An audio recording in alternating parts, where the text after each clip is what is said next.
உங்களுக்கு ஒரு விஷயம் வரும்னு தெரிஞ்சு மற்றவங்களுக்காக ஸ்டார்ட் பண்ணாமல் இருக்கீங்களா? அப்போ இந்த வீடியோ உங்களுக்கு தான்.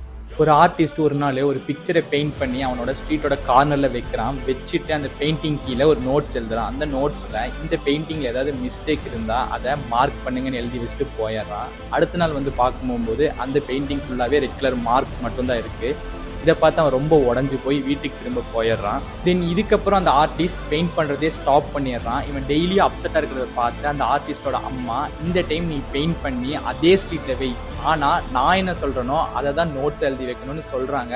அவனும் சரின்னு சொல்கிறான். தென் அதே மாதிரி பெயிண்டிங்கை பெயிண்ட் பண்ணி அந்த ஸ்ட்ரீட்டோட கார்னரில் வச்சுட்டு வந்துடுறான். அடுத்த நாள் வந்து பார்க்கும்போது அந்த பெயிண்டிங் அப்படியே இருக்குது. அந்த பெயிண்டிங் கீழே என்ன நோட்ஸ் எழுதியிருந்தான்னா, இந்த பெயிண்டிங்கில் ஏதாவது மிஸ்டேக் இருந்தால் அது நீங்களே சரி பண்ணிடுங்க அப்படின்னு எழுதியிருந்தாங்க. இதுக்கப்புறம் அந்த ஆர்டிஸ்டோட அம்மா வந்து சொல்றாங்க, இதுதான் உலகம், நீ என்ன மிஸ்டேக் பண்றியோ அதை கிரிட்டிசைஸ் மட்டும் தான் பண்ணுவாங்க தவிர அதுக்கு ஒரு ஆக்சுவல் சொல்யூஷனை யாராலையும் தர முடியாது. ஸோ இவங்களா சொல்றதை வச்சு நீ ஒரு நல்ல ஆர்டிஸ்ட் இல்லைன்னு திங்க் பண்ணாத அப்படின்னு சொல்றாங்க.